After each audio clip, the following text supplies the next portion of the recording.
Good evening, everyone. Welcome to the September 8th, 2025 Haslett Schools Board of Education meeting. I'd like to call this meeting to order, and if we could all stand to say the Pledge of Allegiance.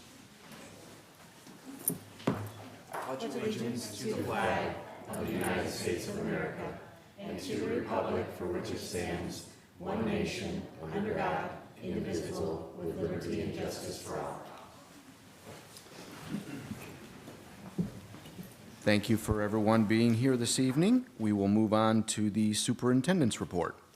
Thank you, President Byrd. Got a few updates to report tonight.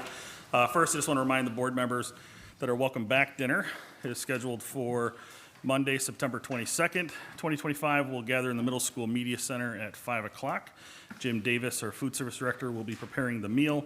Board members, administrators, and new teachers are all invited. Also, second in your packet is a proclamation commemorating the 238th anniversary of the drafting of the Constitution of the United States of America. Public Law 915 requires that a proclamation be issued each year by the President of the Board, and designating September 17th through the 23rd, 2025 as Constitution Week, and I am recommending to the Board that they approve this proclamation tonight. Next, I want to talk about district shout-outs that we've started gathering from families about staff as one of the many ways of celebrating the many good things happening in our schools. We have and will continue to include these shout-outs in your packet so you can see them. I just want to read one that caught my eye that stood out. This shout-out was to Elizabeth Martin at Murphy from a parent in our district. Our daughter was all smiles doing her rounding homework. When my husband and I looked at what she was doing, she explained to us simply and clearly how rounding works. My husband looked at me and said, we should teach it that way to our older child who's struggled with rounding for years. And I told him that I was thinking the same thing. Ms. Martin explains often difficult concepts so well and simply that our daughter is all confidence in math and is excited to do her homework. My heart just glows with joy knowing she's not going to have to fight through the I'm bad at math head trash that others have to. So I thought it was a nice, heartfelt, human response to the good things happening in our schools by our teachers, and I just wanted to make sure that I shared that shout out with all of you. And board members, just so you've in your packet is a full list of the shout outs, which I think is really fantastic. Sorry to interrupt you, but thanks. I Appreciate it. just wanted to make sure that they knew. As you know, for my last update, at Haslett Public Schools, the safety, security, and well-being of our students is always a top priority. Earlier today, I shared a memo with you all that's also included in your packet. Tonight, in it, I outline the launch of a district-wide student safety task force over the coming weeks. This task force will be comprised of a broad-based group of our students, staff, families, emergency responders, and mental health professionals. The task force will examine our current safety practices and develop evidence-based recommendations for enhancing school safety. This is another layer to our continued efforts to receive input from the community. We are evaluating our current safety protocols and finding areas where we can improve. We have launched a page on our website where parents and community members can let us know that they're interested in joining this task force. That page will be shared broadly through our newsletters. We will use research to garner feedback and determine areas of greatest concern in enhancing safety in our schools. We are in the process of planning a survey as well as planning online focus groups to gather further, deeper input from the community about current safety measures and ways to enhance school safety. The task force will meet regularly to develop recommendations that respond to this community's feedback and enhance school safety practices. The research findings will also be shared through the district website, newsletters, and board updates. We'll have much more information to share in the coming weeks on our school safety efforts. That's it. Thank you very much. We will move on to our discussion items for this evening. We have what I think is going to be an interesting presentation from Nick Hamilton on our summer programs. So, Mr. Hamilton, if you could come to the podium. All right, excellent. Love to see it. All right, well, thanks for having me. I appreciate it. Wanted to come tonight and talk a little bit about what what I'm calling summer experiences. It's really a look at what we did for summer school offerings over the past summer.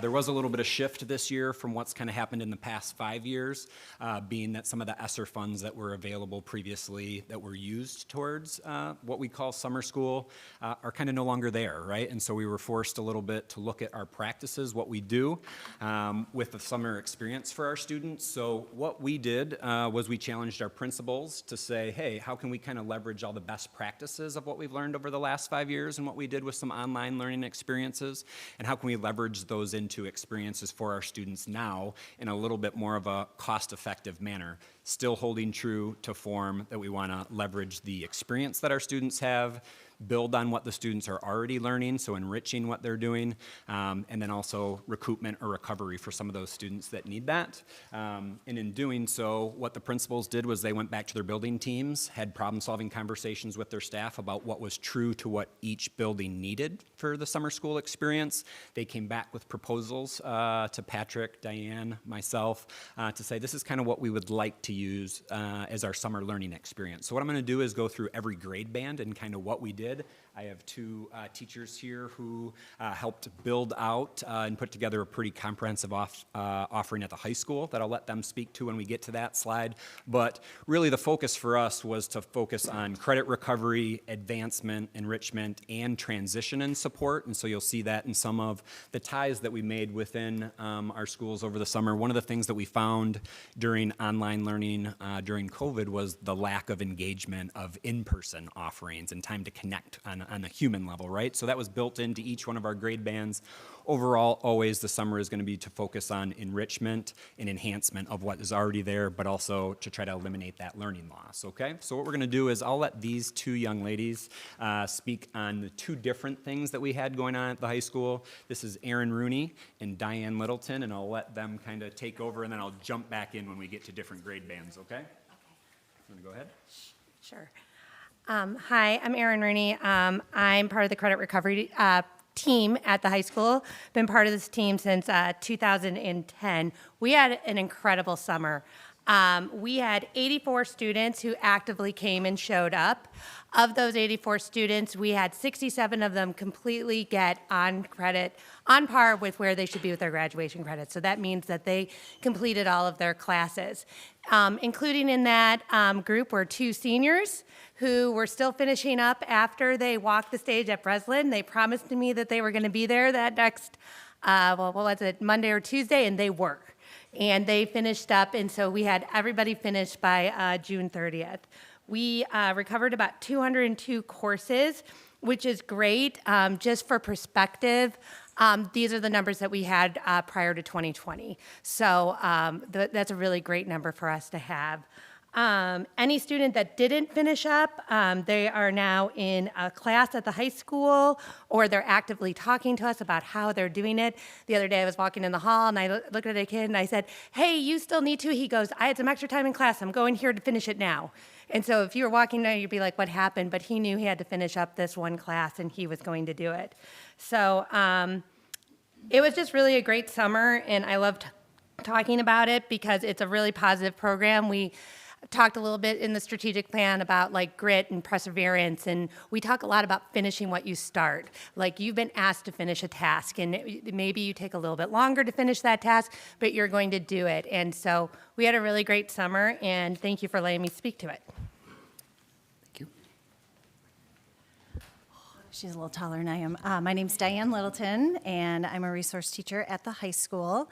This year, I ran the summer credit acceleration program, which is a little different than what Ms. Rooney works with. I had 44 kids that signed up to take 66 courses. Some took one course, a couple took more than one, with the interest of trying to open up their schedule for this current year so that they could take more face-to-face opportunities for AP courses or stay involved in their performing arts classes, the band, the choir. It gets tight for a lot of our kids that want to do both. So of those kids, everyone advanced through and did what they needed to do. The program was run for 10 weeks, so right as they got out of school, June 6th, until August 15th, they had 10 weeks on their own to work on their coursework at home. They also had the opportunity they had to come and see me when they had to take exams. But we did that probably 4 to 6 different times because some kids took multiple courses. So around the halfway mark of summer, they came in after 4th of July and they took, say, semester 1 exams. Then they came back in August and did their semester 2 exams. Some kids had midterms that were required to also be proctored, but it was really a delight to see the kids move through at their own pace, and some of them made me a little nervous at times, but then they would pull it together, and that was the hard part, is to not be seeing them. They didn't have to come in and do their daily work with me, but they all did a great job, and it was a really lovely program, and I was proud to be a part of it. Thanks. Thank you. All right, I'll hang on to them in case you have questions for them later. So that's a little bit of a look at the high school. Moving on down through the grade bands, if we look at the middle school, we did 2 different things at the middle school. The middle school's team really focused in on math and achievement through our continuous improvement plan. And so what they did was they identified students at the 7th, I should say, 2B 7th grade and 2B 8th grade levels, and identified students through the math scores that we had to identify what students might benefit from some additional learning support over the summer. So we had 28 students participate in the moving up to 8th grade and 23 students moving on up to the 7th grade. They had a little bit different names for them, but both of them were enrichment for the different grade bands. So those looked like weekly videos and check-in and lessons for them to do. We also offered what we called Jumpstart for the middle school, and this was for students identified that may be a little bit anxious transitioning to the middle school. So we identified a larger number than that, but invited all the students, and this was the number of students who elected to come. We also had PALs involved with that, so we had 21 of our own students involved in supporting those students in the transition. It looked like checking out your lockers, getting a feel for the building. That one, to me, is one that I think we can expand on in a major way next year, getting out ahead of that. That was one that I think has a potential to be huge for us. Moving down to the elementary level, what we did was we paired together both Murphy and Ralia in a singular offering. This came from our principals who said they wanted the experience for our Ralia and our Murphy students to be the same. And so what we did, if you look in the staff shout-out section, we had a coordinator, and then we had basically a content creator for each band that had a Google Classroom that put out weekly assignments in math, science, writing, and reading. 125 plus students participated in that. We opened that to everybody, so any student that was out there could experience that. We also allowed the students to be eligible to enter into any one of the grades, so if the students were entering 4th grade but wanted to work towards the 5th grade material, they could advance like that. And then additionally, we had the community meetups with that group. That's that face-to-face human connection piece that we really wanted to target in on. That was something that was lost in COVID times, if we're allowed to call them that at this point. One of those was rained out, but it was noted by the coordinator that enthusiasm remained high, even though it was a rain out. So I think they just had a lot of fun with that. And so that's another one of those experiences that we want to create these authentic human relationships to occur even over the summer to keep our students connected to schools. Wilkshire did a very similar thing to what Murphy and Ralia did. They had 57 students at the kindergarten level and 30 students at the 1st grade level who all participated in a similar type platform. It was in the Seesaw platform, which is a little bit different than the Google Classroom. They also offered these summer meetup ideas, none of which were rained out, so they just kind of got lucky in scheduling there. Something else that they did, they also pulled in their school social worker and counselor to deliver pro-social behavior lessons too over the summer that sometimes is lost. And so they just did a really nice job with that across the board. And last but certainly not least, we have students that qualify for what's called extended school year. This is identified by an IEP that a student might face some challenges where there would be a larger learning loss over the summer. Then say your typical student, we had 25 students attend this program across all grade bands. So we had students eligible at each one of our grade bands. And we had teachers that delivered this to them with support from not only special education teachers, but also our para support staff as well. And then if you look at like kind of the big picture thing of all of the students, we had 446 students participate in summer learning, so you're a little bit under 20% of where we are as a district. We can always strive for more, and there's certainly lessons to be learned from what we did. 34 staff members in whole delivered these experiences to our students, and 288 credits, I think, is something that we can really strive to say that's just a massive amount of time and effort put into recoupment for our students and or advancement that is just kind of irreplaceable. And if we have an opportunity to do something like that in the summer, we're going to continue to do that. And then last but not least, there's just a little snapshot of two things that would have looked like. The top left one on your screen is what the elementary platform would have looked like. So when they logged into week 2, each week they had a reading assignment, a math assignment, a writing practice, and then had some book examples that they could do. And then every day they would click through kind of like a self-pace. And so what was nice about that is students could go back if they missed a week, start from the beginning, or vice versa. And then the other one is an example of the virtual classrooms that the math group at the middle school had created just as an opportunity to jump in and do some of the additional work that they had available to them. So all in all, I think there's data to be looked at to see how we can improve in the future. But really, I mean, our staff was exceptional, and that starts from our principals creating the platform, and then every last teacher and staff member that was involved in it as well. So super excited is what we were able to accomplish this year. So, open to questions, and if you need them to answer them, I can bring them back. They're really excited about that. Thank you, Mr. Hamilton, Ms. Rooney, and Ms. Littleton.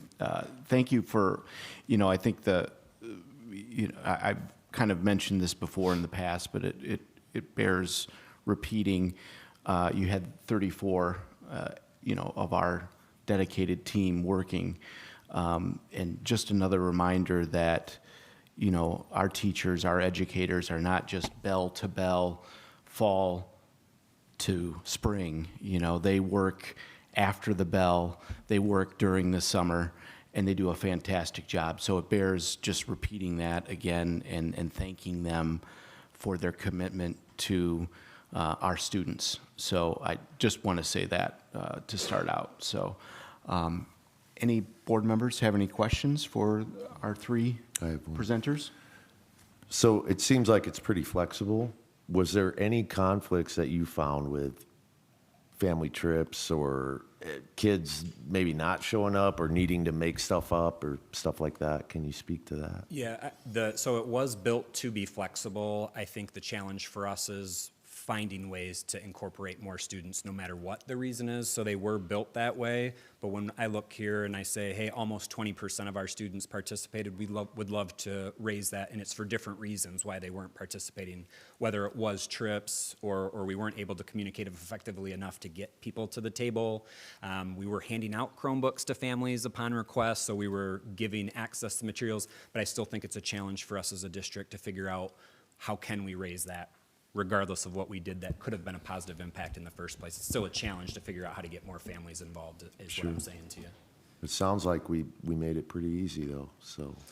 Got to keep trying, but yeah, I'd agree with you. We want to be as flexible as possible and get as many people in the door as we can, so. And I know that maybe next summer you can invite Trustee Fritz to the popsicle event. I'm sure he would love that. I will be there. All you had to say was popsicle, right? That was it?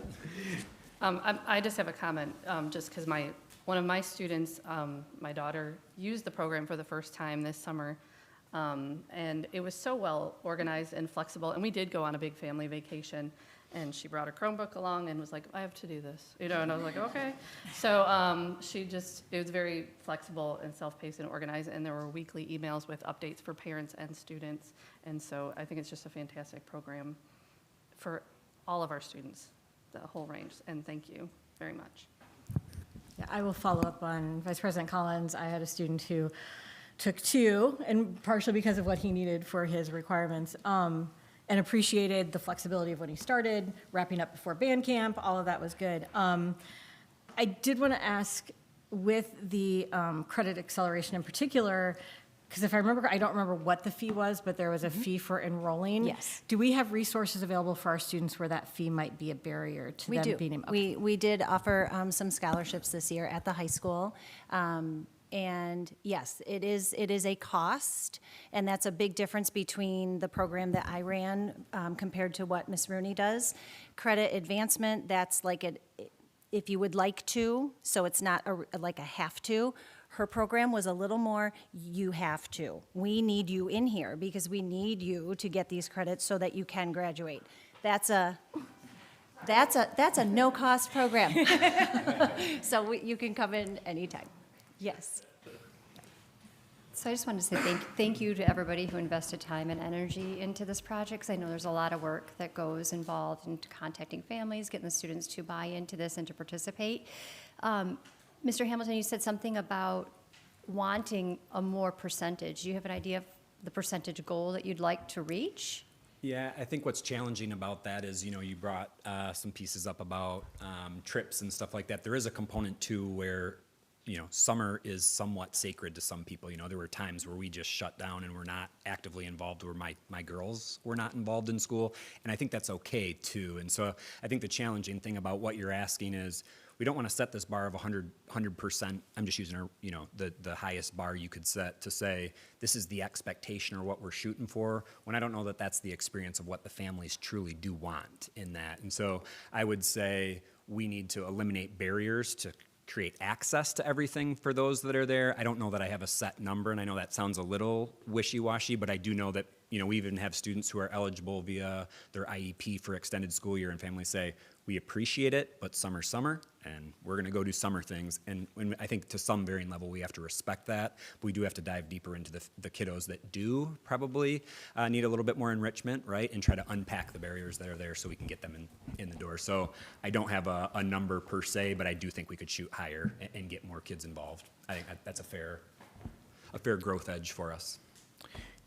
Just following up on Trustee Clark's question, if you were to increase the amount of students by 10, 15%, whatever that figure would be, do we have the ability to have enough teachers and folks available to perform that?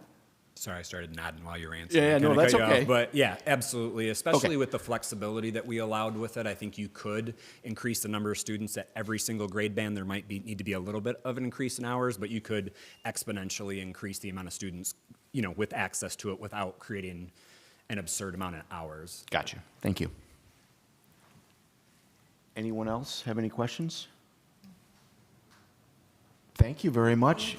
All three of you, we appreciate that. That's a great presentation. We will now move on, and I'm sure Vice President Collins is eager, to our first reading of recommended board policy updates. You got a few of them there, Vice President Collins. Thank you. Proceed. You guys were done with this, but you're not. I just want to remind everyone that we adopted board policies starting in January through April of this year. So first reading, second reading, voting on all series has taken place over that time period from January to April. All of those board policies went into effect on August 1st. As part of our switch from Neola to Troon, we get yearly updates, and so it just so happened we adopted all the policies, and now we have an update. In the past, we've had 2 updates, and as we said, 1 update a year usually, unless something happens with the law. These updates reflect changes in the law, technical corrections, word changes, address changes, and changes in staff. The policy committee went through all of the recommended updates at our last meeting, and this is the first reading, which means it's a formal introduction to the policy updates. It's not really debate or discussion, it's just a formal introduction. There will be a second reading at our next board meeting and final approval vote in October. The policies are available for board members and the public to review at the administration office and in your board folders. If you have any questions, you can see Trustee Clark, Trustee Fritz, or myself for any clarification or questions. And with that, Policy 2504 is about public participation at board meetings, and language in this was updated to change the word "the public" to "an individual." Policy 3110 is a data breach response, which updates our response based on the law. Policy 3115 is non-discrimination, anti-harassment, and non-retaliation, and has a wording technical correction. Policy 3115A, definitions for the 3115 series, has a wording change and an address change. As you can tell, some of these are not giant changes as we went through. They were pretty self-explanatory. Policy 3118 is Title IX Sexual Harassment Policy, which adds language to clarify when an investigation takes place, updates the appeals process, and has an address change. Policy 3121 is intentionally left blank because we do not authorize charter schools, or we have chosen not to do that. Policy 3201 is about accounting, and it changes the legal authority and the number on the bottom. Policy 3201A is about federal awards and changes the name of the people responsible for federal awards. Policy 3211 is about post-issuance tax compliance and is a technical correction. Policy 3212 is post-issuance disclosure compliance and is a technical change. Policy 3301, purchasing and procurement, has been updated. Please tell me if I miss one. Policy 3301A is about purchasing and procurement with federal funds and is a technical correction. Policy 3307 is construction administration. It's updated the statute on the bottom of the page when you look at that one. Policy 3402 are our drill plans and reports. This one has an update because of a change in the law. Policy 3407 is asbestos management and discusses an update in the law about abatement contractors. 3408 is about firearms and weapons and reflects a change in the law about safe storage notices being posted by October 1st. 4101 is a non-discrimination and reflects the new earned sick time law. 4103 is about whistleblower protections, and this adds a reference to policy 3115B. Policy 4105B is about religious workplace accommodations and has a technical correction. 4106 is about the Family Medical Leave Act and changes language from paid medical leave to earned sick time. 4221 is about employee speech and refers parents to policy 5407. Policy 4403 is about performance evaluation and is written to include extracurricular positions and athletic coaches. 4407 is about discipline and again includes extracurricular positions and athletic coaches. And 4408 is about termination and includes extracurricular positions and athletic coaches. Policy 4409 is about non-renewal and reflects updates in the law about tenure. 5401 discusses the age of majority and the rights of students who are 18 and older. It adds special education and 504 plans and that they can represent themselves in disciplinary matters. 5202 is unlawful discrimination, harassment, and retaliation against students, and that one has an address change. 5401 is parent involvement in education and just adds a reference to another policy. 5405 is about Title I. We spent a lot of time on this one because it had the most changes. So if you remember the people on the policy committee, it's very prescriptive, I think is the right word. And we list out everything that we do for family engagement, and we went through everything for Title I as well. 5406 is about Title I funds and includes Perkins 5 funding in Title I. I'll look at Scott for the funding stuff. Did I say it right? Thank you. 5407, instructional program and curriculum development, refers to policy 5401, if there are any objections to curriculum and programming. 5411 is about student placement and retention and adds a phrase, consistent with applicable law. 5420 is our sex education policy and removes a section on communicable diseases that use the word must. Sometimes there's word changes, so take a peek at that one. 5421 is about work-based learning and is updated to include a CTE teacher, which is a career technical education leader and not just a work-based leader. 5603 is about Section 504 of the Americans with Disabilities Act and updates a reference to our policies. 5701 is about abuse and neglect updates, mandated reporters to include physical therapists, physical therapist assistants, occupational therapists, and athletic trainers. 5707 is about our school wellness policies. It adds that we will accommodate reasonable meal modifications according to Section 504 without extra cost to the student and following certain procedures. And 5712 is about concussion awareness. I was surprised, I have a student athlete, and we always read the concussion awareness. And this one was almost entirely redone, and it really lines up with the MHSAA concussion protocols and things like that. So, and it talks about concussion training once every 3 years. So that is very prescriptive of what we have to do if there's a suspected concussion. So, did I get them all? Yes. Okay, thank you. That was the first reading. Thank you, Vice President Collins, and the entire committee for your work on this. I know that, having been on that committee, the time that this can take, so thank you. Do any board members have any questions for Vice President Collins or regarding these changes? Seeing none, just thank you again for your work. As I'll reiterate what Vice President Collins said, this is the first reading. We will do a second reading of these next board meeting, and then our board meeting in October, we will take a final vote. If anyone in the public wishes to comment, there are, as Vice President Collins said, but I'll reiterate, you have the ability to come here and read these proposed changes and make any comments to the board as necessary. So thank you very much. We will move on to board reports now, and we will hear from the Policy and Personnel Committee, but I know some of the things you've been up to. Yes. Obviously, the biggest one was our board policy update review that we went through. We also discussed the Director of Student Services position and the process for hiring someone for that position. And then we spent quite a bit of time on Title IX process changes and trainings and reviewing the process enhancements that the district is currently doing. So, and that was our meeting. Thank you very much. Any questions for Vice President Collins regarding the meeting? All right, we will move on to Treasurer Warzinski and the Finance and Facilities Committee. Good evening. The Finance and Facilities Committee met on September 4th. We had two major items of business. One was the Title IX process changes and training that the other committee worked on.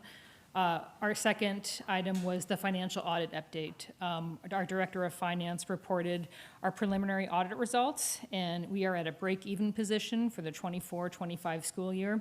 He continues to work with our auditors and collaborating with his predecessors to review our financial statements and reconcile any variances. And again, we talked about the fact that the state has not passed a budget is really hurting our school districts in terms of our finances. So that was the main topics that we discussed. Thank you very much. Does anyone have questions for Treasurer Warzinski? Seeing none, we will move on to items from board members. Does any board member have anything that they would like to comment on? Trustee Clark. Yeah, on Wednesday, September 3rd, I attended the Ingham School Officers Association meeting. I believe that we all have received notes from that meeting. Our key speaker was Jennifer Smith from MASC, which is Michigan Association of School Board, and she just kind of went through the budget approval and how it hasn't been passed and the consequences that it's having on each of the school districts, and kind of, urged everyone to try to seek out support if they have concern from different legislatures in the community. Thank you very much. Thank you for attending the meeting, Trustee Clark. Appreciate it. Any other board members? Yeah, one more. I just want to bring it to everybody's attention that they're starting a new program at the high school through the athletic boosters. And if you don't have a female athlete, I would like to share that they're doing a strength and conditioning for female athletes to avoid injury. And it is staffed, and it is in the weight room, and minimal cost, I think $20 for the entire thing, and the boosters is helping out. So I just want to say thank you and make everybody aware if you didn't know that has already begun. Can you share a contact, do you know? Yes, I got it through soccer, through Coach coaches? Littleton. Okay. And it should be through the coaches because already the volleyball coaches Perfect. have already signed up. So it's through the coaches. Okay, thank That was a you. good Yeah. question. Thank you. Thank you very much. Any other board members? I just wanted to pass along kudos if people didn't see that these were shared online. So Friday night at the football game in Fenton, one of the athletes on the Fenton team experienced a medical emergency, and the game was delayed for a significant amount of time. And I don't know if it was one of the coaching staff or a parent from Fenton, but had shared something, and I had seen it shared a couple times on social media, just thanking Haslett and our athletes for just being great during that time. So I just wanted to make sure that people heard that, and thank our coaches, thank our athletes, thank the parents, thank everybody who was there, because that can be really scary, and it can be kind of just a hard thing for everybody to go through. The person who had posted also shared that the student was home and was fine, which was good. But just, there have been a couple times when I've been able to sit at this table where we get kudos from people from other communities about our athletes and about our coaches, and it's always nice to amplify that, because I don't think that that behavior gets recognized enough, so. Thank you very much. That's a good point. Any other board members have anything for comment? All right, we will move on to correspondence and comments from the public. Secretary Polverento, do we have any correspondence? We had one email from a parent who shared a written copy of her comments from the last meeting. All right, thank you very much. We will now move to comments from the public. I'm going to reiterate this from last board meeting and probably the next couple meetings, so folks understand it. Here in Haslett, we value public comment. My time's up already? Here at Haslett Public Schools, we value public comment and feedback from our community. The feedback helps support our mission of educating students and preparing them to succeed. As has been said previously, in February, our board passed a new policy allowing 3 minutes per person during public comment as a way to align with other districts and public bodies to ensure we give everyone a chance to speak and be heard. As always, we value your feedback as part of our continued commitment to helping all Haslett students succeed. As a reminder, there is a 3-minute time limit. Public comment is not meant to be a back and forth, and if there are comments or concerns raised within public comment, either the superintendent, the associate superintendent, or myself will respond. So with that being said, does any member tonight wish to speak?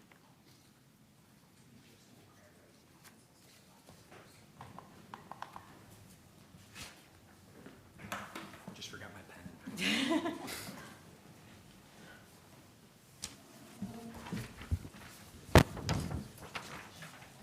My name is Allison Steginga.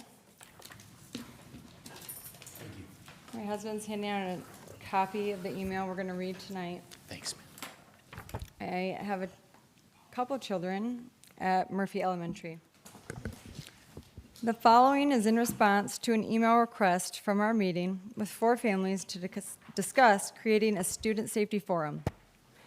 This email was sent to Superintendent Malley as well as the entire school board. We would like to point out that those interested in forming a student safety forum should get in touch with us and anyone else who's speaking tonight. We do have a petition on change.org, and you can search Haslett Public Schools, and it should come up. We ask that the superintendent, assistant superintendent, and a board representative participate through reflective listening in the meetings rather than attempt to plan them from the onset. Dear Superintendent Malley, we respectfully decline the invitation to attend a planning meeting for the Student Safety Public Forum. After more than 4 months of delay, minimization, and mismanagement of your responsibilities as superintendent and Title IX coordinator, another closed-door meeting is neither necessary nor appropriate. Your recent district-wide emails gave the overall impression that you and the district fulfilled all legal responsibilities and responded appropriately. However, they failed to acknowledge the significant delays, the Title IX violations, and the lack of protective measures that have caused widespread concern among families. Every action taken thus far has only occurred because of persistent and continued pressure from parents. At no point did you or the district take proactive steps to implement corrective measures independently. Moreover, presenting a false or incomplete narrative to the broader community while omitting critical facts raised by concerned parents constitutes retaliation under Title IX. These public misrepresentations serve to discredit those raising legitimate safety concerns and manipulate the perception of events, making it appear as those families are simply complaining rather than engaging in protected advocacy. That would be us. We're not here complaining. These are real issues. And you know I've been coming for months. This type of narrative suppression discourages participation in the Title IX process. It's expressly prohibited by federal law. Your emails also misrepresented the situation by omitting significant facts, such as the following. You delayed initiating a formal...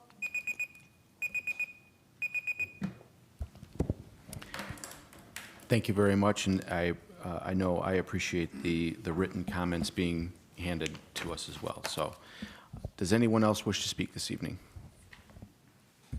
Hi, my name is Monica Pino, and I have a child at Raleigh Elementary. I'm going to pick up where she left off. You delayed initiating a formal Title IX investigation for over 6 weeks, despite having actual knowledge of multiple sexual assault allegations, a direct violation of your duty under Title IX as an official with authority to address such issues. You failed to notify law enforcement within 24 hours. As required by law, police were not contacted until more than a week after the incidents occurred. You allowed a staff member with extensive allegations against her to continue working directly with children without investigating the claims, even after more than 3 months had passed. You reassigned her to work with a more vulnerable population, students who are less able to advocate for themselves if the staff member were to violate their trust. As we allege occurred with the Steninga's daughter. A detailed list of these allegations is provided in Appendix A. On July 8th, 2025, the Steningas met with you for a lengthy meeting and provided detailed research, including a list of procedures that should be in place following a student disclosure of sexual assault. Despite having the authority and expertise to develop and implement these procedures yourself, you allegedly outsourced the task to attorneys, using taxpayer dollars, and the procedures were still not available on the first day of school. The law firm is listed in the resulting documentation confirming their involvement. This delay and lack of readiness constitutes a violation of Title IX, which mandates the prompt adoption of grievance procedures and supportive measures following a report of sexual harassment or assault. Moreover, because you were informed in May that no such procedures were in place, federal law required that you ensure they were developed and implemented before students returned in the fall, especially given your role as a designated Title IX coordinator. Obligated officials with authority to coordinate compliance to act promptly when aware of deficiencies. Obligates officials. If, as stated in your district-wide emails, the district's response was handled appropriately and in full compliance with legal obligations, then the following questions must be addressed. Why was an outside attorney hired to manage the Title IX investigation, and why did the school board approve district funds for a PR team? Also, why are taxpayer dollars being used to outsource duties that are yours under federal law? Why did you inform parents that the district was following procedures when, in fact, none existed? Thank you. Thank you very much for your comments. Does anyone wish to speak this evening? Hello, my name is Larry LaHaye. I have daughters at the middle school and at Raleigh Elementary. You delayed initiating a formal Title IX investigation for over 6 weeks despite having actual knowledge of multiple sexual assault allegations, a direct violation of your duty under Title IX as an official with authority to address such issues. Did I screw up? Am I in the wrong place? Yeah. Oh, okay. Darn it. Yeah, I'm sorry. Okay. Give me a word. An attorney is not required. Oh, right, the questions. Burning time here, sorry. Nope, I got it, love. An attorney is not required when, sorry about that. An attorney is not required when a Title IX coordinator fulfills their legal role appropriately. A PR firm is not needed when a school district is honest and transparent with families. This pattern, outsourcing responsibility while controlling the narrative, has become the district's default approach. We will not attend a meeting designated to generate measurable action steps on paper while avoiding real accountability. Instead, the public deserves a transparent and accessible forum. We urge you to focus on preparing for a public forum that meets the following standards. Open to all families in the district, not a hand-selected planning group. Video recorded and publicly posted in line with the board meeting protocols. Inclusive of live, unscripted questions from families. Honest, transparent, and complete in its acknowledgement of past failures, current status, and next steps. Free from pre-screened questions, scripted talking points, or efforts to manage optics. This is not a PR moment. It is a matter of public trust and student safety. If the truth is on your side, you won't need attorneys or PR consultants to deliver it. It must be acknowledged that when the families of the 4 girls assaulted requested a group meeting in May 2025, during a period of genuine fear and instability for the victims and their families, you declined, directing families to work through individuals who had already failed to act. Some believe you justified this refusal using a series of falsehoods designed to avoid direct involvement. These falsehoods are detailed in Appendix B, which includes misrepresentations from both your May 19th and May 21st responses. This raises serious concerns of sidestepping accountability by refusing a group meeting during a critical leadership moment as outlined in Appendix B. In contrast, you are now willing to convene a group setting only after facing significant public pressure to appear responsive. The change in posture raises questions about the sincerity of your intent. When families are isolated and desperate for help, you remain silent. Now under scrutiny, you appear motivated not to protect students, but to control the narrative. I'm going to cut right there because I'm in a paragraph. Thank you very much for your comments. Does anyone else wish to speak this evening?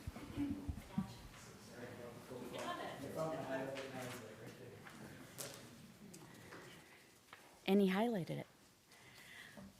Good evening. I'm Molly Maynard, and I have a child at Raleigh Elementary. As you can imagine, I'm going to pick up where he left off. For your reference, we have included the full email exchange from May 2025 as Appendix C. These messages document the timeline, urgency, and legal obligation to act that were all present and ignored at that time. Private meetings cannot satisfy the public's rightful demand for complete transparency or address the breadth of community-wide concerns.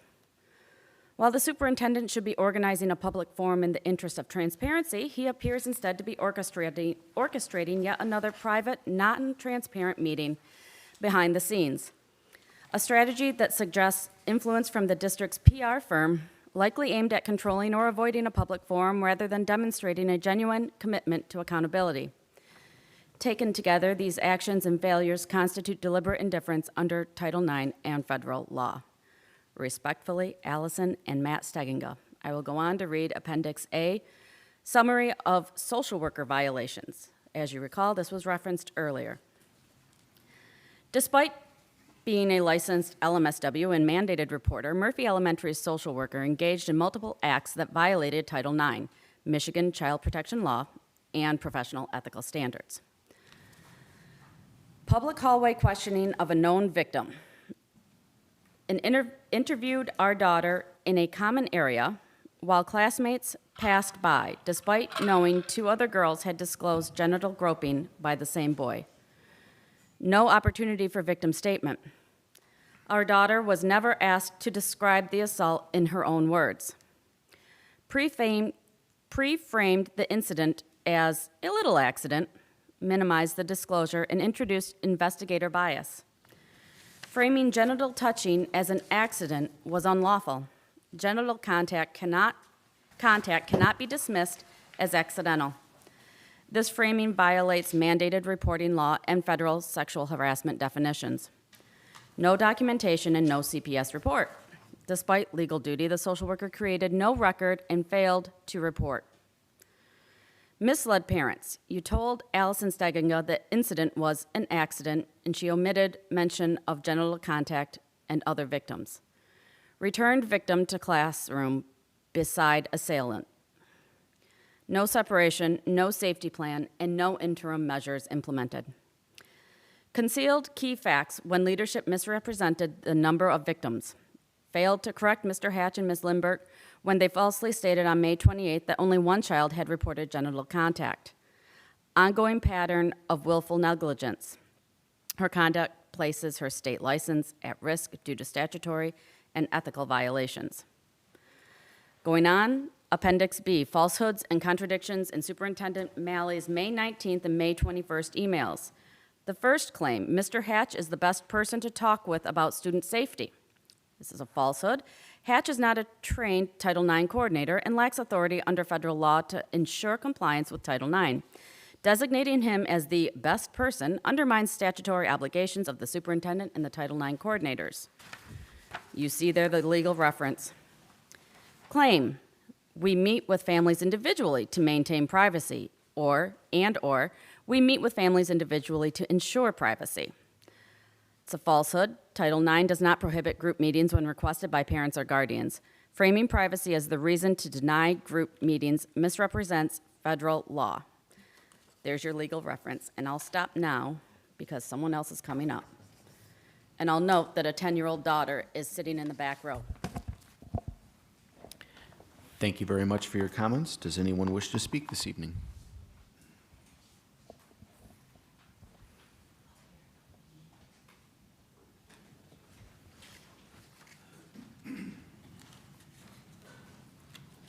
Jesse Maynard. I got a daughter back there, 10 years old, at Raleigh Elementary. Claim number 3, we are following district procedures. We're following our district procedures carefully. This is a falsehood. The superintendent has acknowledged that no district-wide Title IX protocols were in place at the time, meaning none could have been followed. No formal Title IX investigation had begun. No interim safety measures were in place. No documentation existed.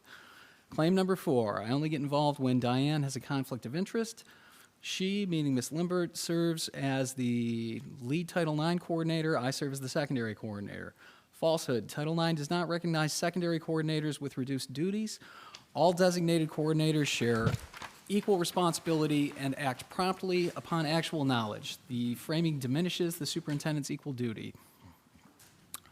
Claim number 5, work through the schools first, then escalate. This is a falsehood. Title IX requires a prompt response from any official with authority once they have actual knowledge. Number 6, hypocrisy. Group meetings were refused in May, citing privacy as the justification, yet they are now encouraged in September under the guise of community collaboration. Appendix C contains the email record from the parent group meeting request, which was denied. Email from parents, which was dated May 19th, 2025, to Superintendent Malley. We are formally requesting a meeting this week, 5/19 to 5/23, to discuss school district policy in regards to sexual assault/harassment, as well as evaluate our families' experiences with administration and staff these past few weeks. If there are policy changes that need to be made or put into place at Murphy, I believe that our input is valuable. We are also requesting in writing a specific plan that will ensure our daughters are being kept separate from this child and how that will be put into place, i.e. additional supervision at recess, separate classrooms, a paraprofessional involved with the student, etc. Many of us parents work, and therefore later afternoon/evening hours would work best. Please let us know your earliest availability, as it has been nearly 2 weeks since these assaults were initially reported. Sincerely, victims' parents. The response was received by Superintendent Malley on May 19th, 2025. Begins, good afternoon. Thank you for reaching out. I appreciate your advocacy on behalf of your daughters. To ensure concerns are addressed constructively, we ask that families work directly with the schools first, then with district administration if needed. This helps us respond more directly and in the right context. In this case, Mr. Kevin Hatch, principal at Murphy, is the appropriate contact for concerns related to the school's response for safety planning. If you have concerns about how the situation has been handled, Ms. Diane Lambert, our Associate Superintendent and Title IX Coordinator, is the appropriate next person to follow up with. I ask that each family reach out to Mr. Hatch or Ms. Lambert individually versus as a group so they can understand your specific concerns and respond accordingly. If, after those conversations, you still feel the matter hasn't been resolved satisfactorily, I'm happy to connect.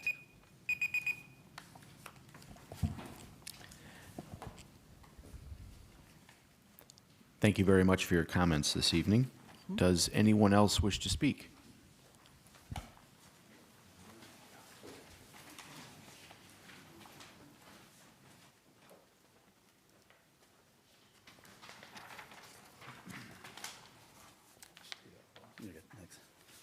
My name is Joe. I have a daughter at Raleigh and a son at the middle school. To ensure you have it, I have attached the district's non-discrimination, anti-harassment, and non-retaliation policy. Sincerely, Patrick Malley. Follow-up email from Seneca Family, May 20th, 2025. Dear Superintendent Malley, the letter concerns a matter of extreme urgency. Multiple sexual assaults that occurred on May 5th, 2025 at Murphy Elementary involving 10-year-old girls on the school playground. Despite the severity of these incidents, there has been no meaningful reassurance or clear action from the district to ensure the safety of our daughters now and in the future. Instead, parents have been directed to seek a resolution with Principal Kevin Hatch and Associate Superintendent Diane Lambert, both of whom have failed to respond adequately or transparently. The parents have communicated extensively with Principal Hatch and Associate Superintendent Lindbergh. Despite this ongoing engagement, neither leader has taken appropriate or timely action to ensure the safety and protection of the victims. Both individuals have been fully informed of the assaults and are directly involved in the inadequate response and failure to follow established policies. It appears that Ms. Lindbergh is directing Mr. Hatch's response. Yet both have demonstrated a troubling lack of urgency and have been negligent in fulfilling their responsibility to protect students from further harm. As Title IX coordinators for the district, both you and Ms. Lindbergh are obligated to intervene. The refusal to meet with families as a group signals a concerning lack of urgency and leadership. Doesn't our superintendent care about 4 reported sexual assaults in one day on an elementary school grounds? Our daughters' genitalias were groped on Murphy Elementary School's playground, and we have to reach out to the school to respond? The schools waited an entire week before increasing supervision around the assailant. One victim had to use her locker directly behind the assailant's seat for a full week before he was removed from her classroom. When he was transferred, he was seated next to another 10-year-old girl whose parents were never informed of the danger. During that week, he also rode the bus without supervision and may still be doing so. One family was not told that the daughter's genitalias were groped, even though the student had indicated her private parts were touched by the same student as the other accusers. Instead, the social worker said there was an incident that sounded like an accident and withheld the truth. These parents may not have known their child's genitalias had been touched if another parent had reached out to them. Doesn't our superintendent want to understand firsthand how this was mishandled? As a first-year superintendent, does he care about the safety and well-being of our students entrusted to him? The incident occurred more than 2 weeks ago. Since then, no written Thank you. Thank you very much for your comments. Does anyone else wish to speak this evening?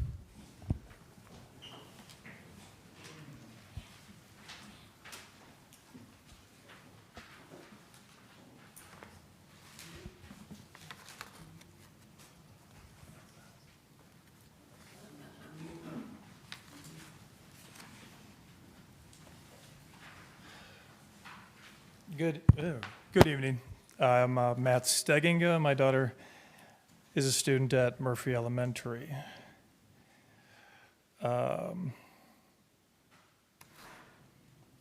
going to continue on where Joe left off. I'll start at the beginning. The incident occurred more than 2 weeks ago. Since then, no written reassurance has been provided about the steps being taken to protect our daughters now or in the future. A written safety plan was requested last week after the assailant returned to school with no additional classroom or recess supervision for an entire week following the assaults. The victims were not informed of any safety precautions, sending them a clear message: this isn't a big deal, and we don't care if it happens again. Following a one-day suspension without any communication to the victim or her family, the assailant returned to school. That same day, one of the victims was removed from class because her parents no longer had faith in the school's willingness to protect her.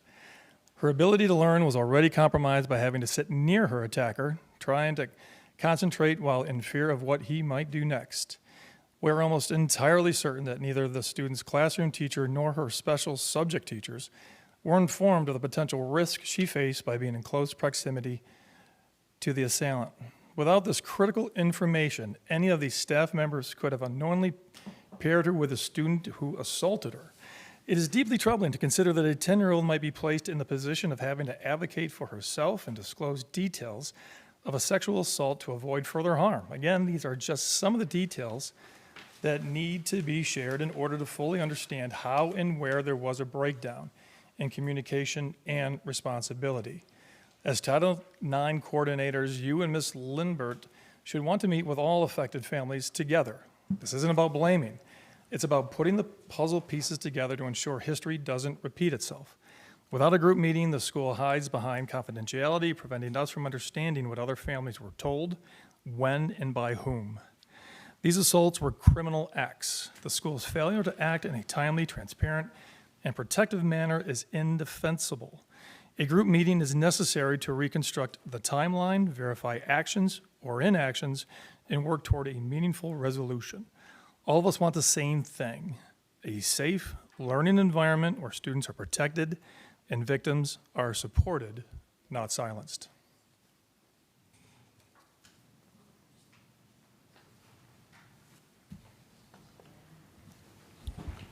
Thank you very much for your comments. Does anyone wish to speak this evening?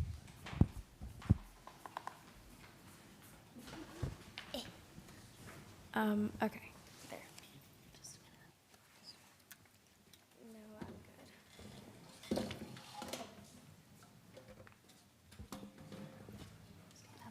Okay. Hi, my name is Jillian Maynard, and I'm a student at Raleigh Elementary, and I'll just pick up where you left off. While we understand the desire to give autonomy,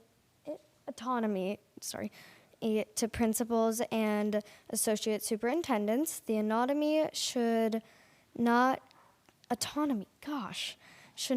come at the cost of a child's safety. This situation has been mishandled from the beginning. It placed our daughters in danger and sent them a damaging message that being sexually assaulted does not warrant protection, acknowledgement, or even clear communication from trusted adults.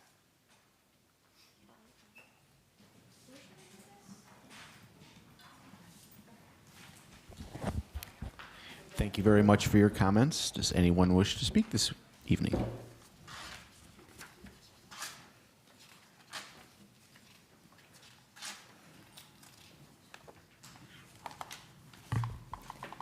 Hi, Tori Santucci. I have a student at Raleigh Elementary School and 2 at the high school. I will continue. I know you don't have to respond to me, but I guess I just want to ask if next time they want to speak longer, can the board vote to extend time, or is it only the president? No comment? Okay. The only direct message they received came from the school social worker who told them to stop talking about the incident because it was inappropriate. They were silenced. No adult followed up after reports explained what would happen or to assure them it was wrong and they were safe. The contrast between this and the recent incident involving a vape pen is striking. In that case, parents and students were notified within the same day, and Mr. Hatch made it clear he was upset and there was zero tolerance. Yet, when it comes to sexual assault, there has been no comparable urgency. The unspoken message to girls is one of silence and dismissal. This completely undermines the work being done by school counselors who teach students to report inappropriate touching. Now, the girls at Murphy Elementary are left asking, why tell an adult when no one will do anything? They wonder, will anyone care if this happens again? The school's actions have made it harder for any child to feel safe coming forward. We urgently request that this meeting be scheduled as soon as possible. Our families have already dedicated a great deal of time and effort towards seeking information and resolution. This process has been deeply exhausting, emotionally taxing, and traumatic for everyone involved. We are hopeful that with your support, we can bring this matter to a close and allow our children to enjoy their final days of school with the peace and normalcy they deserve. Superintendent Malley, your refusal to meet with us as a group signals that you're unwilling to hear the full scope of damage done. We urge you to reconsider. We want a resolution, and that begins with transparency and accountability. This meeting must include you as a superintendent, Associate Superintendent Diane Lindberg, and the President of the Board of Education, so that all responsible leadership is present to hear the details, ask questions, and help reach an actual resolution that protects our daughters now and ensures that no child ever has to endure this again. Sincerely, Allison and Matt Steganga.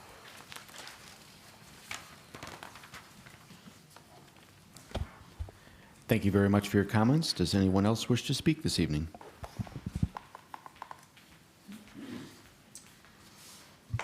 Hi, I'm Kirsten Kelly, and I have 3 high schoolers. One who you neglected to protect for almost her entire 8th grade year. Last year, it took over 6 months for her to stop being stalked and harassed by a fellow student who was protected. Response from Superintendent Malley, May 21st, 2025. Dear Mr. and Mrs. Stenginga, thank you for reaching out to share your concerns about the recent incidents at Murphy Elementary. I understand that Mr. Hatch has been in touch with your family and the others involved to schedule individual meetings. As Murphy's principal, he's the best person to talk with about student safety, discipline processes, and any supports available to your daughter while at school. My understanding is that you and he are communicating with hopes of meeting soon. When student discipline or behavioral allegations are involved, we meet with families individually to ensure we can address the unique circumstances of each child while maintaining the privacy of all students. This protection of privacy in no way diminishes our care for your child or the concerns you've raised. It's about giving each family the space to be heard in each situation, the attention it deserves. You mentioned Ms. Lindberg in your message, and I want to clarify her role. She serves as Mrs. Hatch's supervisor in her capacity as associate superintendent and is also the district's lead Title IX coordinator. I serve as the secondary coordinator, as you have pointed out, stepping in if there's a conflict of interest on her part, such as a prior relationship with the individuals involved. According to Ms. Lindberg's record, she responded to your request last Thursday, May 15th, by sharing the Title IX complaint form and providing her cell phone number in case you had questions. She hasn't received a completed form or heard back, but yet plans to follow up with you this week. Please know I'm staying closely connected with both Mr. Hatch and Ms. Lindberg, and we're following our district procedures carefully. Those procedures are in place to ensure concerns are addressed thoroughly and at the right level before they escalate. I've attached the complaint form and our Title IX policy again here for your reference. We appreciate your efforts to work with us towards resolution. Thank you for your patience as we navigate this together. Patrick, sincerely, Patrick. Thank you very much for your comments. Does anyone else wish to speak this evening?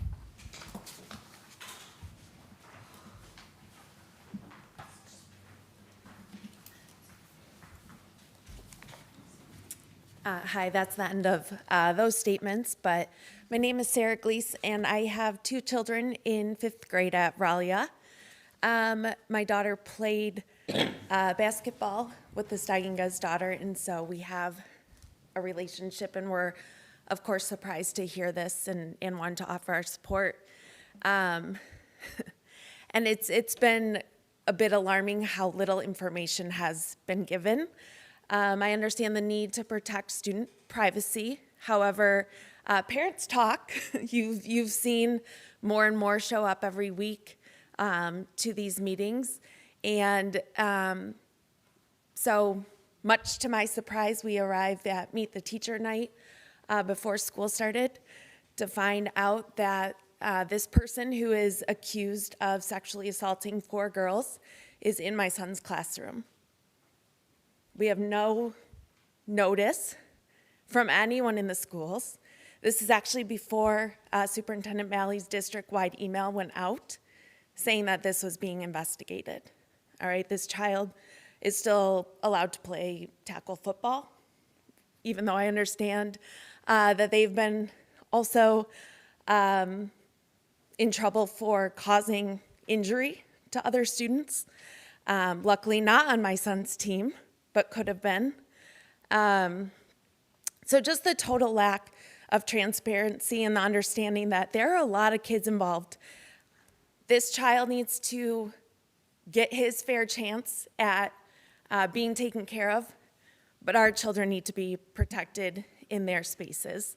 I question if the teacher knows this child's in her class and what the conversations have been. I have gone back and forth on what do I say to my own children as far as how do you protect yourself. I have a daughter and a son, right? What do you say? What do you say to your own kids when they hear about stuff like this, when they see these things on a bigger stage? You see Epstein victims standing up and speaking, right? And then they're being dismissed. It's the message our girls are getting, but it's the message our boys are getting too, that this is okay, that this will be tolerated, that we will brush it under the rug for you, that we'll protect you over all the other people. And whether that's the intention behind it, I can't say for sure, but I think it's important to note that that is the message that's given, and that was reiterated here, and I think that's really important for us to all just kind of sit back and consider as we move forward. So for me as a parent, I'd like to hear an update on this student if they're still at my school and in my child's classroom. Thanks. Thank you very much for your comments this evening. Does anyone else wish to speak?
Good evening, Jeff Kestner. I want to shift gears and talk about academics. Test results that measure student educational progress have been released, and it's called the M-STEP. As you can see by the handout in front of you, 90% of scores are below last year's, and 100% are below pre-pandemic levels. So let's go through the 2025 results compared to 2024. In English Language Arts, grade 3 went from 60 to 52.7. Grade 4, 56.6 to 50. Grade 5, 61.3 to 59.1. Grade 6, 71.2, a huge drop to 41.7. Grade 7, 64.4 to 59.5. Math, grade 3, 68.1 to 62.8. Grade 4, 64.5 to 58. Grade 5, 47.1 to 46. Grade 6, 67 to 53.9. Grade 7, 57.1 to 58.7, the only one that was positive. These scores represent the largest learning loss in Haslett school history. So how did we get here? And it's not the teachers. It's the bad policies that emanate from the school board. In October of 2020, I emailed the board saying we cannot be sacrificing our children's academic future out of fear due to COVID. I quoted the CDC, who said one of the safest places that kids can be is to remain in school, and teachers under the age of 70 have a 99.5% odds of surviving COVID. You ignored the real science, shut down our schools, and created the foundation for the learning loss we see today. Then you launched DEI, taking the focus off academics in favor of your failed oppressor versus oppressed ideology. And by the way, the terms oppressor and oppressed are on the first page of the Communist Manifesto.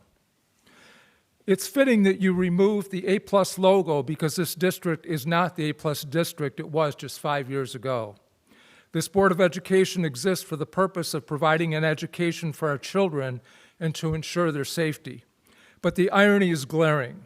If this board were a parent, it would likely lose custody for educational neglect, given the failure of your policies. So finally, I request an email with an actual action plan on how you will address Haslett School's academic crisis, because we are in one. Thank you very much. Thank you very much. Does anyone else wish to speak this evening?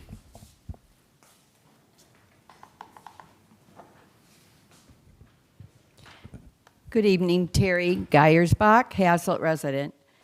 The speaker on August 25th, who spoke of her sexual assault experience, said she told a trusted teacher, this was the 9th grader, who then sent her to the vice principal, who then never contacted her parents. Plus, her issues had been discussed with peers from other teachers. How unprofessional. Another piece of this story involves the adult who accosted this 9th grade girl on school property. I am appalled as a parent and former teacher that this occurred. According to Google, accosting someone could be a crime, especially if it involves aggressive behavior like threats, intimidation, or harassment that causes a reasonable person to feel fear for their safety.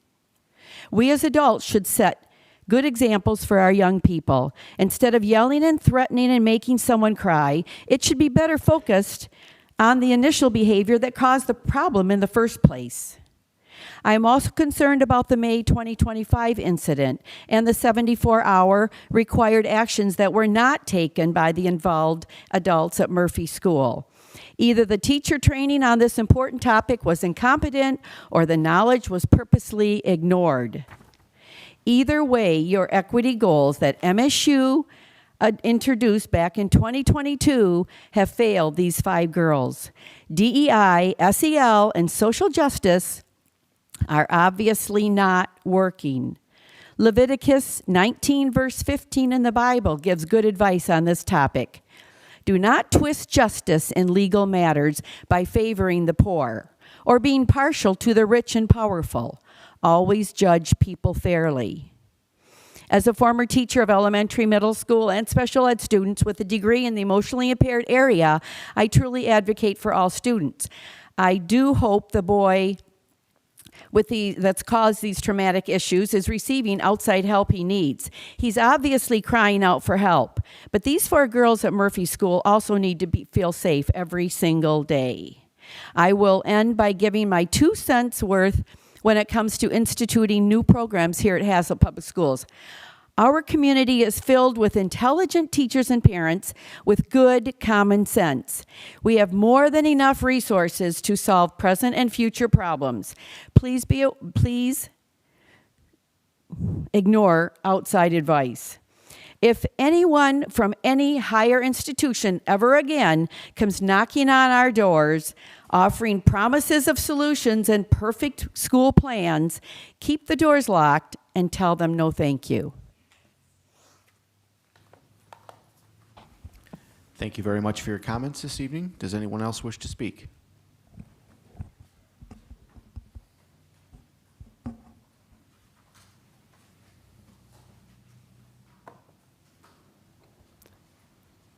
No one else wishes to speak? Okay. Then we will move on to our next item, which is our action item, which is the resolution commemorating Constitution Week. Do I have a motion on the proclamation? I move to accept the proclamation for Constitution Week. Thank you very much. We have a motion. Do we have a second? I'll second. We have a motion and a second to approve the resolution commemorating Constitution Week. All those in favor will say aye. Aye. Opposed? The resolution is adopted. Now we move on to the consent agenda, where we have 4 items. First item is the approval of minutes for the August 25th regular board meeting. Second item is the approval of the out-of-state field trip to New York City for the choir, which we heard about at our last meeting. Third item is the approval of the minutes for the September 2nd Policy and Personnel Committee meeting. And finally, the approval of minutes for the September 4th Finance and Facilities Committee meeting. Before a motion, does any member wish to have any of those items pulled from the consent agenda for this evening? Seeing none, I will seek a motion for approval of the 4 items under the consent agenda. I'll motion to approve the 4 items on the consent agenda. Thank you very much. We have a motion and a second for approval of the 4 items under the consent agenda. All those in favor will say aye. Aye. Opposed? The consent agenda is adopted. We move on to announcements. Regularly scheduled Board of Education meeting will be held on September 22nd at 7 o'clock right here in the Administration Building. Just a reminder that the new teacher welcome dinner will begin at 5 o'clock across the street at the Middle School Media Center. Hope to see everyone there. It's always a great event. From there, we will take a motion to go into closed session pursuant to provisions of the Open Meetings Act. I move that we go into closed session pursuant to the Open Meetings Act. Thank you very much. We have a motion. Do we have a second? I'll second. We have a motion and a second, and I think we need to do this. Yep. Trustee Clark? Yes. Treasurer Wazinski? Yes. Vice President Collins? Yes. Secretary Colberento? Yes. Trustee Fritz? Yes. Trustee Stalker? Yes. President Root? Yes. So thank you, everybody. We will now move into closed session. Members, if you need a couple of minutes break, we will take that if you'd like.